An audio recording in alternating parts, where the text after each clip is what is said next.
Hey guys, welcome back to another episode review of Hollyoaks for 20th of December 2022. Hunter is back in town. Unfortunately, when he got off his ride, he bumped into Olivia, who pretended she was Meredith, and she's the bridesmaid of Olivia, some imaginary bridesmaid. Got him back to her house, or the McQueen's house, and slept with him. I had no words literally, and because I found it quite unusual and a bit off, to be honest, and yeah, how she's done that first off the bat. Hunter doesn't even know her, and I don't know why Hunter would sleep with someone he just met in the first place, and he wouldn't have any questions. And Prince just was so happy to see him. Unfortunately, I just didn't like this kind of welcome back to for Hunter, because he hasn't been on the screen for many years. First time he's back, and then it's obviously the act that he's done is gonna hurt his brother Prince. I don't know. I'm not really too. I don't really feel that scene, to be honest, and I think it was a bit unnecessary. So on the other hand, we've got Felix, who's determined to find out who started the fire at Price Slice. Almost killed DeMarcus. He's absolutely livid, and naturally he thought it would be Mason, because obviously he had some problem with DeMarcus before, and obviously he's played cruel tricks on DeMarcus before as well, and tortured him. So, Mason's uncle Ethan, squared it with Felix and said, "Look, we've got a lot to apologize for, but it wasn't us. Basically, it wasn't Mason." And Felix believed them in the end, and John Paul kind of calmed Felix down as well, took him back, and then John Paul and Felix had a conversation, and Felix said that, just off the tongue, that Bobby, starting on Mason, then Bobby as well. John Paul asked, "What do you mean about Bobby?"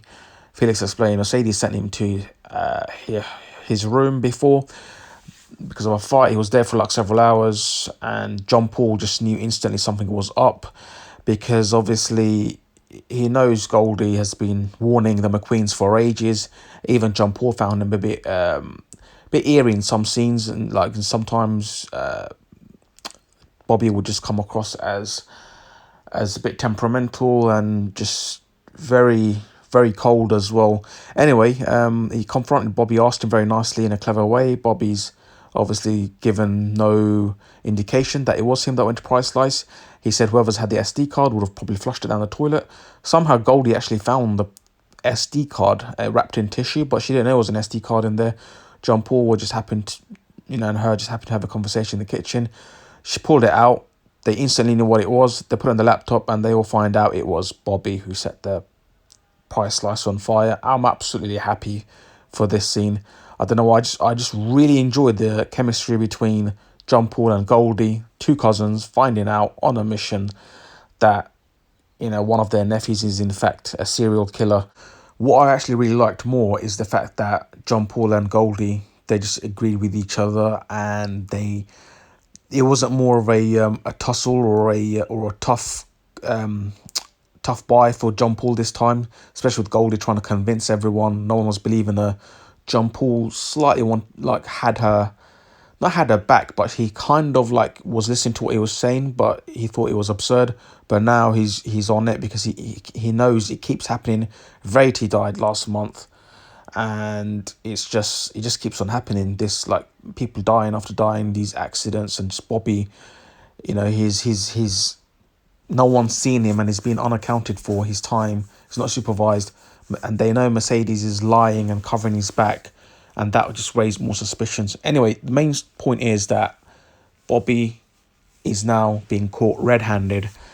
Now, I wish they handed the SD card into the police station, but we all know it might not be that straightforward. So they got a lot of, as you can see, John Paul's in deep contemplation, Goldie too, but because Goldie's brother Silver, who died at the hands of Bobby, who didn't get help when Silver was trapped in the burning building, and I think Goldie would be less forgiving, and she'd definitely want to hand in Bobby. John Paul, I don't know. He might stop it. He might not. I have no idea, but I hope he does. Felix just obviously offered to be a +1 for Prince's and Olivia's wedding. Offered it to Mercedes. Mercedes is probably going to take that lightly. offer.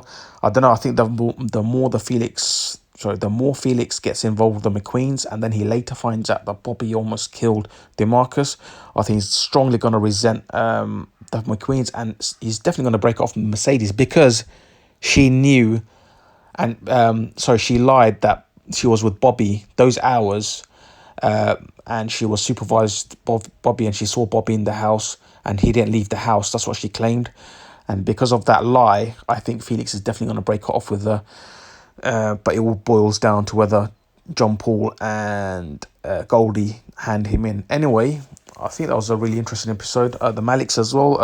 Imran kind of down, and Yasmin and Shaq trying to obviously cheer him up and but like trying to persuade him to go on a holiday once he gets better. Basically just trying to give him a boost of motivation to get better. And I think it's going to be a bit of a patience testing time for Imran and the Maliks.